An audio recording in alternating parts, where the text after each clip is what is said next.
मतदार चांगला विजयी झाला तो माहितीला मिळालेला आहे. कोल्हापूर महानगरपालिका आणि इचलकरंजी महानगरपालिका राज्यात दोनच असे आहेत की जिथे तिन्ही पक्षांची खूप व्यवस्थित युती झाली. जागांमधला समन्वय, प्रचारातला समन्वय, एकमेकाच्या प्रभागात जाऊन कॅम्पेन करण्यातलं समन्वय, याच्यातून खूप चांगलं यश मिळालं. कोल्हापूरमध्ये युतीच्या 45 जागा आल्या.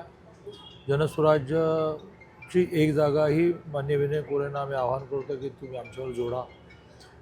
तर 41ला महापौर असतो, 46 जागा आमच्याकडे असतील, आम्हाला काही अडचण येणार नाही. इचलकरंजीमध्ये तर 34ला महापौर असतो आणि 46 जागा आल्या. हे सगळं वनवेज आहे. सांगलीमध्ये मात्र 39 झालेत, पण समोरच्या 41मध्ये अनेक जण मिळून 41, आमचे एकट्याचे 39.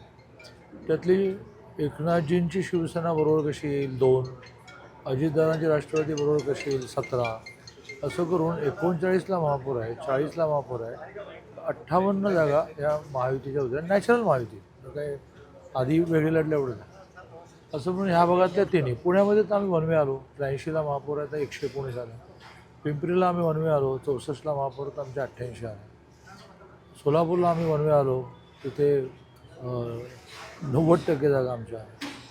तर पश्चिम महाराष्ट्रातल्या सगळ्या ठिकाणी महापौर BJPचा होईल, यात काही अडचण नाही. तर महापौर बाबा काय नेमकं महापौर पदावर कोणाकडे जाईल काय आता आरक्षणं पडायचे, ती पडायला किती दिवस लागतात माहीत आहेत, त्याच्यानंतर प्रक्रिया सुरू होईल. बऱ्याच वेळेला कोणाचा महापौर यापेक्षा आरक्षण काय पडलं, त्या आरक्षणाचा कॅपेबल कार्यकर्ती आहे की नाही याच्याशी अधिक जोडलेलं असतं. पण आज मुंबईमध्ये शिवसेनेचा एक मागणी जी आहे ती बाळासाहेब ठाकरे यांच्या जन्मशताब्दी निमित्त शिवसेनेचाच महापौर व्हावा अशी मागणी आहे. पण भाजपमधून काही ती नाराजी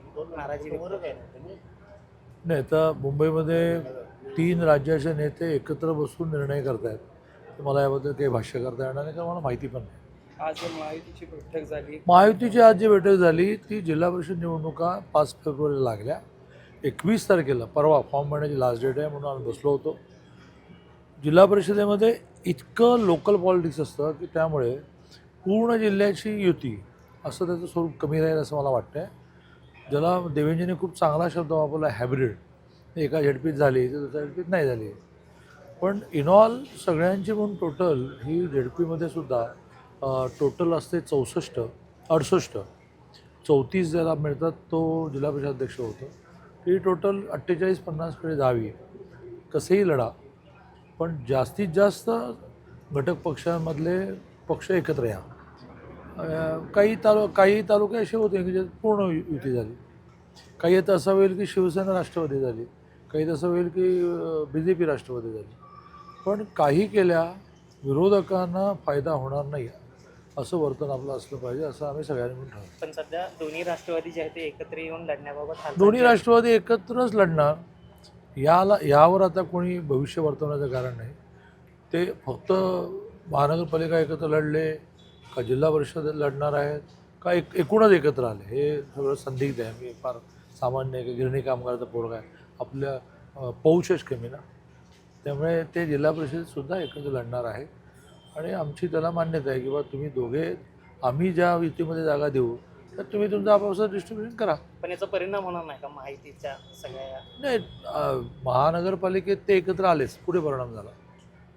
महानगरपालिकेमध्ये एकत्र यायला परवानगी होती, वेगवेगळ्या लढायलाही परवानगी होती, मैत्रीपूर्ण म्हणतात, पण एकमेकावर शिव्याशाप नको होते, ते थोडे झाले, ते बोधा जिल्हा परिषद करेक्ट होते. पण कोल्हापूरचा काय नेमका फॉर्म्युला ठरलाय का जिल्हा कोल्हापूरमध्ये आता म्हटल्याप्रमाणे शक्य असेल तर 68 जागांवर युती करा असं मी आग्रहाने म्हटलं आहे. वेगवेगळं लढायचं असेल तर अधिकाधिक पक्ष तरी किमान एकत्र या. काही केल्या काँग्रेसबरोबर युती करू नका. आता समर्जित राजे देखील उपस्थित होते बैठकीला. समर्जित राजे आता पुन्हा एकदा भारतीय जनता पार्टीच्या महायुतीच्या ब्रॉड फोल्डमध्ये आलेले आहेत. प्रवेश नावाची टेक्निकल गोष्ट होईल.